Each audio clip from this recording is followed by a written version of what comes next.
I think I can speak for most of us when I say that this recent stretch of appearances from Tony Ferguson has been hard to watch. I mean, look, the guy deserves the opportunity to compete, don't misunderstand me, but the very clear decline that we're seeing out of El Cucuy, coupled with the fact that he never had his opportunity to fight for undisputed gold, it just makes me wish that things had panned out differently. That 12-fight win streak he went on was honestly as good as it gets when it comes to that perfect balance between operating at a high level and encountering enough adversity to truly make your character as clear as day. He was and is by no means the perfect fighter, but my god was it enjoyable to watch him repeatedly working his way out of the uniquely crazy situations he found himself in. Tony Ferguson is and will likely always be one of my favorite MMA fighters, and one of the personalities within the sport that you just can't help but be enthralled by. These last 3 outings have been a tough watch, even if Tony's resilience and again his overall character were on display to their fullest. And personally, I would have liked to have seen him getting an easier matchup than Michael Chandler next time around. It's not like the fight doesn't make sense within the context of the lightweight top 10, but man, this guy deserves a break. He's gone from going to war with the UFC's #1 war machine in Justin Gaethje, to having his arm mangled by the sport's greatest submission threat in Charles Oliveira. And then, if that wasn't enough, when it finally did seem like the promotion were giving him a step down in competition, he goes in there against a resurgent Beneil Dariush and finds himself working out of a truly horrific leg lock. And I do think that Michael Chandler is a pretty awful matchup for him, especially in his current state. A part of me can't help but believe that the freakish work ethic and determination of El Cucuy can drag him into a late career rebound. But at the age of 38, and after all of those wars, I just don't know.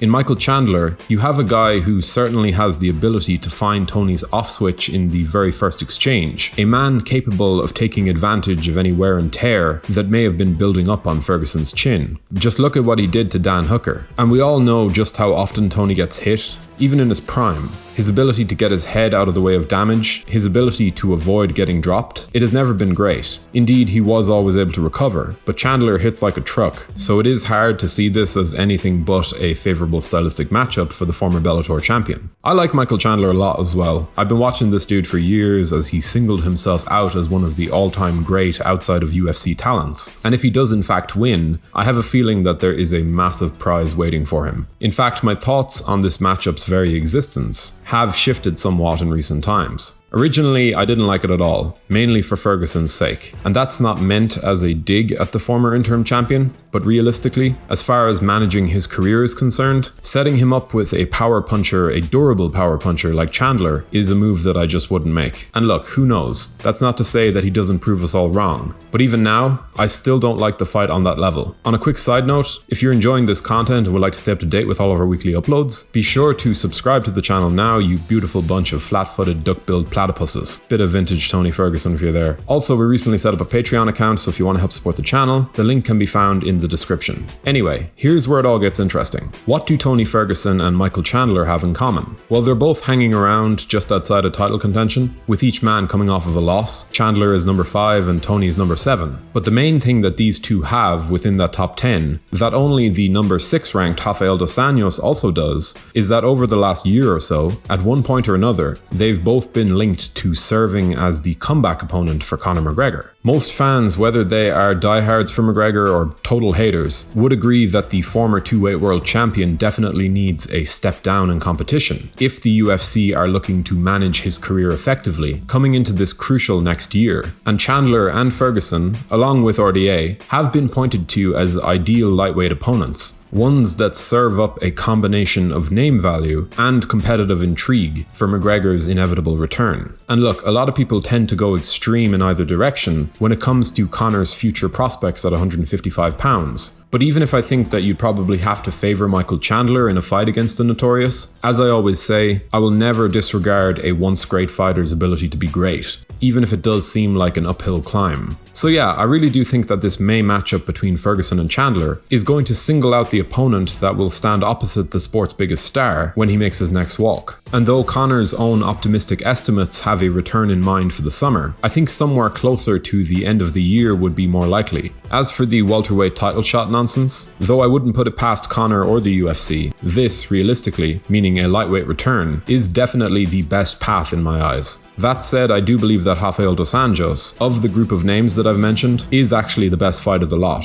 But setting up this fight between Chandler and Ferguson allows these storylines to be set in a more natural fashion, and placing it on the same main card as the battle for the lightweight title between Oliveira and Gaethje is the perfect way to do it.